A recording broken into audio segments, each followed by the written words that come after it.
The day my parents sold my room, something inside me stopped trusting the word family. It was a bright Sunday morning. Mom called us downstairs like she had some festival news. Her smile was too wide, too polished, the kind she wore when she was about to ruin something. She said, "Your sister's turning 18. We're giving her a car." Dad nodded, barely looking up from his coffee. I smiled, pretending to share their excitement. "That's nice. She's been waiting for it." But Mom's tone changed. "We just need to make a few adjustments to afford it." I asked, "What kind of adjustments?" She looked away, as if rearranging words in her mind. "We'll rent out your room for a while. Just until we pay it off." Rent out my room. That line hit harder than any slap could. I laughed, thinking it was a joke. But then I saw the look Dad gave me, flat, emotionless, like a landlord explaining rent due. "When does the tenant move in?" I asked. He said, "Next week." I went upstairs. My books were in boxes. The little plant I'd kept on the window was gone. My pillow, my sketches, my name tag, all removed like I had died and they were clearing the space. I stood there for a long time, staring at the blank walls that had once held my entire childhood. When I came back down, my sister was twirling car catalogs on her phone. She said, "Don't act like it's a big deal. You barely stay here anyway." I said, "It's not about the room." She smirked. "Then what is it about?" I whispered, "Respect." She shrugged. "Respect doesn't buy cars." That night, while they celebrated her test drive, I packed quietly. No shouting, no tears, just silence that felt louder than all their laughter. Mom saw me at the door and said, "You'll understand one day." I said, "No. You will." I left with one box, a few clothes, my father's old watch, and my promise to myself, if they could sell my room, I'll buy the house. The new apartment was tiny, but it was mine. The paint peeled, the ceiling cracked, and trains screamed outside my window every night. But no one could take it from me. Freedom had noise, but it was honest. I got a job at a cafe. Long hours, little pay. I cleaned tables, served coffee, and watched people in fancy suits complain about sugar levels. Every coin I earned felt like a brick for my future. Sometimes, I passed by my old house. They'd painted my window blue, the color my sister liked. Every time I saw it, my chest burned. But instead of hate, I felt hunger. Hunger to rise so high they'd have to look up to find me. One evening, while wiping the cafe counter, my manager said, "You don't complain. That's rare." I smiled. "What's the point?" He said, "People like you end up owning what once rejected them." That line stayed with me all night. From that moment, every tip, every shift, every sleepless hour had a purpose. I stopped wishing for apologies. I started building proof. Someday, that house, the one that erased me, would carry my name again. Not out of revenge. Out of justice. Because they sold my room for a car. But I was learning how to buy an empire. At first, the silence of my new place felt like peace. But after a few weeks, it started to sound like punishment. The walls were thin, the pipes screamed at night, and sometimes I'd wake up because my upstairs neighbor dropped bottles after midnight. Still, I told myself, this is better than being unwanted in a house that used to love me. I worked at the cafe 6 days a week. The manager liked me because I never argued, never complained. Every morning, I'd wake up at 5:30, catch the early bus, and remind myself what I was fighting for. Once in a while, my sister posted pictures of her car online, the one that cost me my room.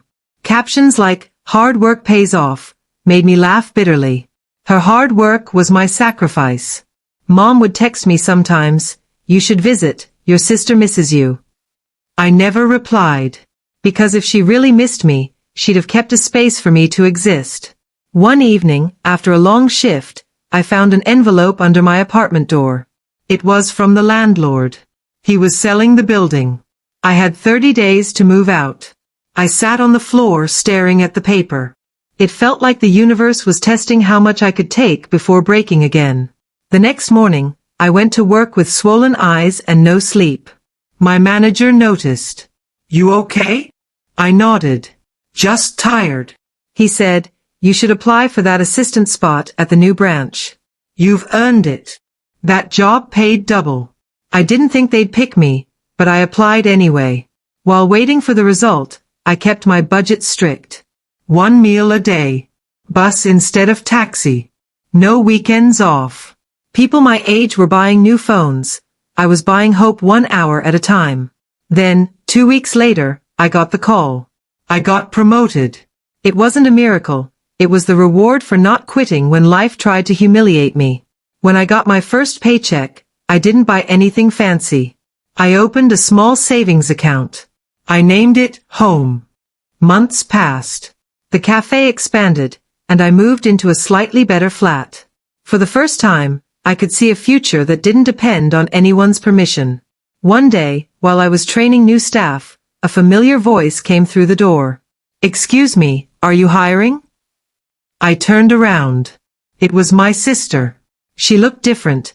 No makeup, tired eyes, messy hair. Her car, she said, had been repossessed. She'd dropped out of college. Mom and Dad couldn't afford to help her anymore. I wanted to laugh, but I didn't. Instead, I said, "We're not hiring right now." She looked down. "I understand." Before she left, she whispered, "You've changed." I said, "No. I just stopped being the one who gets sold." After she walked away, I went into the break room and sat in silence. Not out of cruelty, but because I realized something. I didn't need revenge anymore. Success had already taken care of that. A few days later, I passed by my old street. The house was smaller than I remembered. The paint had faded, the garden was dead, and the for sale board leaned crooked near the mailbox. I stood there for a long time, thinking about how they'd traded love for luxury, and lost both. I opened my phone, searched the real estate listing, and saw the price. It was lower than the car they bought for her. I smiled. Because sometimes, justice doesn't need a courtroom. It just needs time. I clicked Save Listing. The house that once erased me had just gone on sale. And this time, I wasn't the one being priced out. The real estate listing stayed on my phone screen for days. I'd open it every night before sleeping, the same way other people look at someone they miss. The photo showed my old window, the one they painted blue for my sister. Now it looked faded, cracked, and lonely. At first, I only looked. Then I started calculating. Down payment. Loan options. My savings. I wasn't rich, but I had something stronger, consistency. For 2 years, I hadn't wasted a single coin. I visited the bank on a Tuesday afternoon. The manager, a middle-aged man with kind eyes, checked my papers and said, "It's not impossible, but you'll need a cosigner." I smiled. That won't be a problem. It wasn't arrogance. It was quiet preparation. My manager from the cafe, Mr. Collins, agreed to help. He said, "I've seen people talk about discipline. You're the first who lives it." I told him, "This house isn't about pride. It's about closure." He nodded. "Then let's close it right." Weeks passed between paperwork, inspections, and endless signatures. Every time I signed my name, I remembered the day they erased it from my door. One evening, I got a message from Mom. "Your father's not well. You should visit." For a moment, I froze. I hadn't been back there in almost 3 years.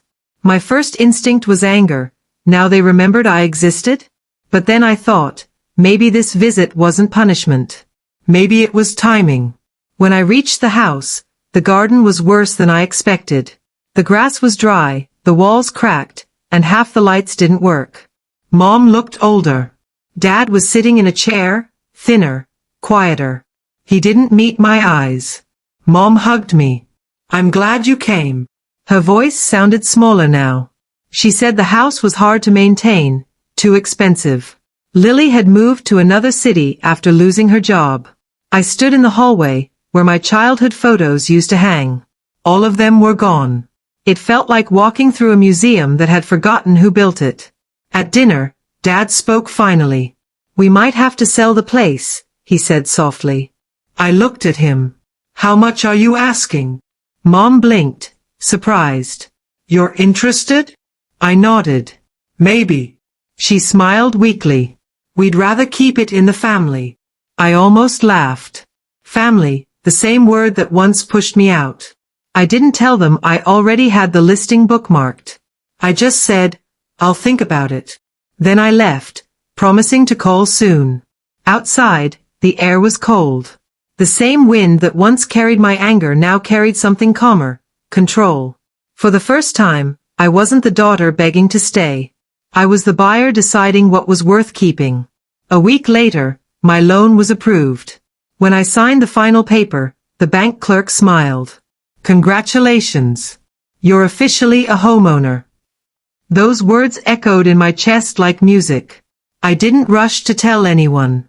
I went to the house alone one evening. The sky was orange, the driveway empty. I walked to my old window and placed my hand on the cold glass. Inside, everything smelled like dust and silence. The same floor that once held my footsteps now belonged to me again. I whispered, You sold my room to buy a car. I bought the whole house to buy my peace. Before leaving, I placed my old name tag on the door again. Not for them, for me. As I locked the door, I realized something.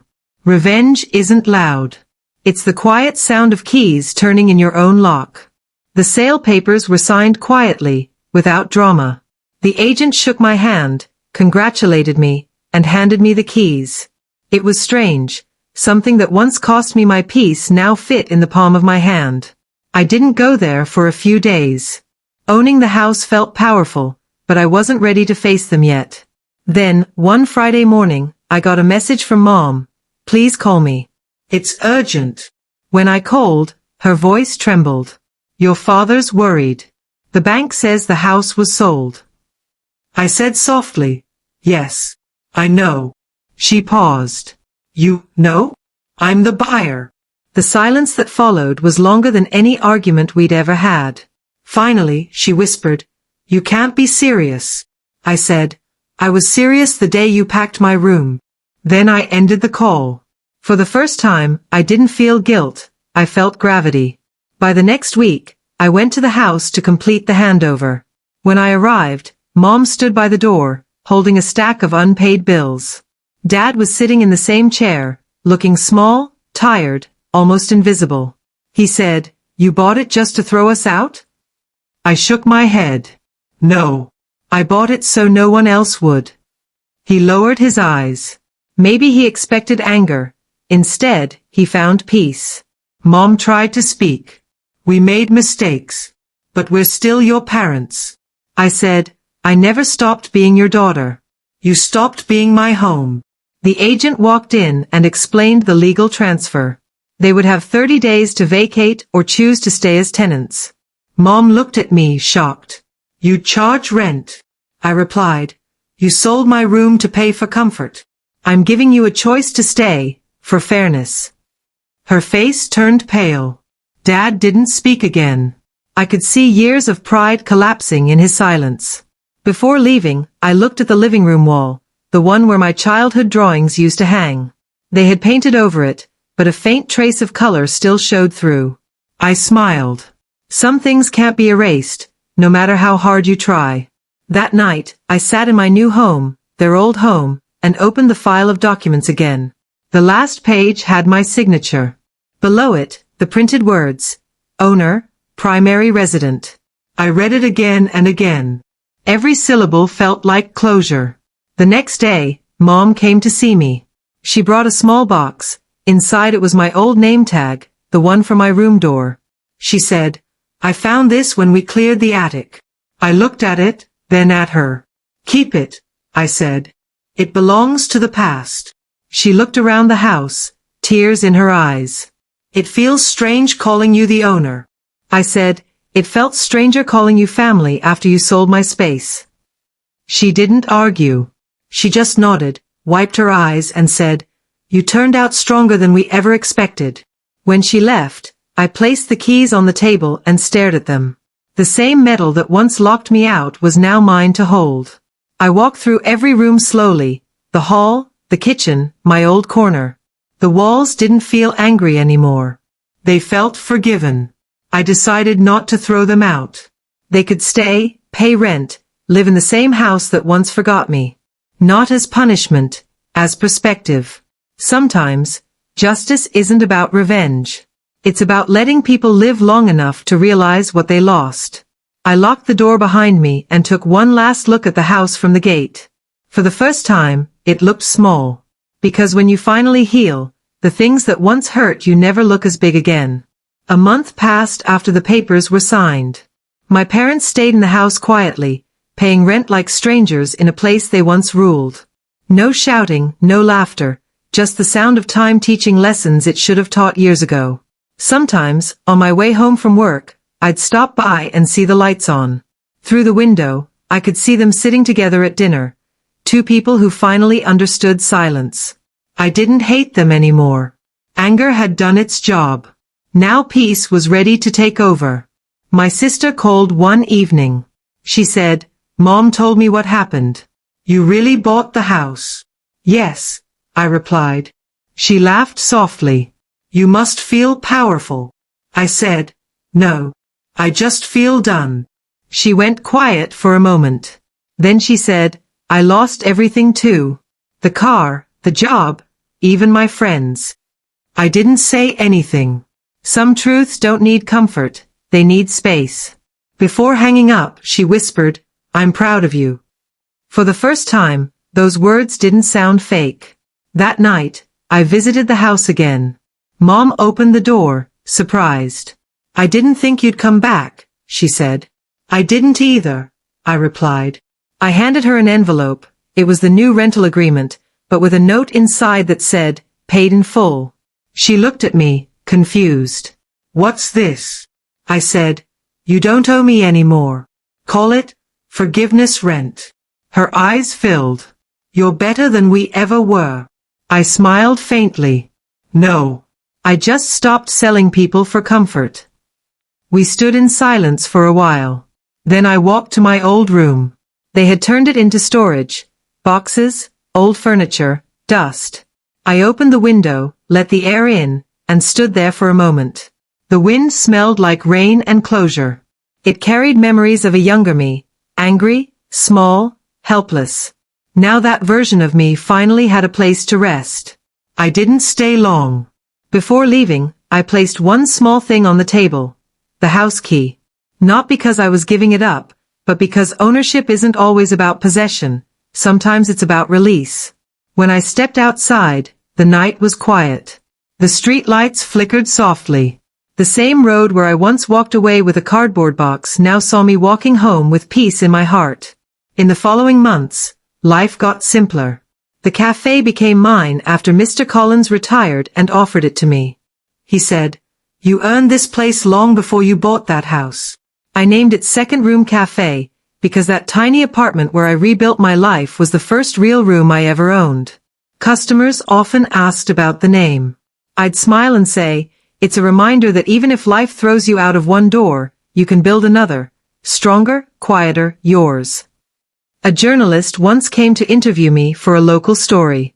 She asked, "What does it feel like, owning the house your parents sold pieces of?" I said, "It feels like finally understanding that forgiveness isn't weakness. It's freedom." The article went viral. People commented things like, "This story healed something in me," and "Justice doesn't always shout, sometimes it just breathes." One morning, I went back to the house for the last time. Mom was watering the plants, Dad was reading quietly. They both looked up and smiled. For the first time, it didn't feel like we were pretending to be a family. It felt like we were starting to remember how. I said, "I'm moving out. Selling the place back to you, at half the price." Mom's voice cracked. "Why?" "Because peace shouldn't come with rent," I said. They cried. I didn't. Some victories are too gentle for tears. As I walked away, I looked back one last time. The house didn't look like revenge anymore. It looked like closure. And for the first time in years, I whispered, "Home isn't a place you buy. It's the peace you build."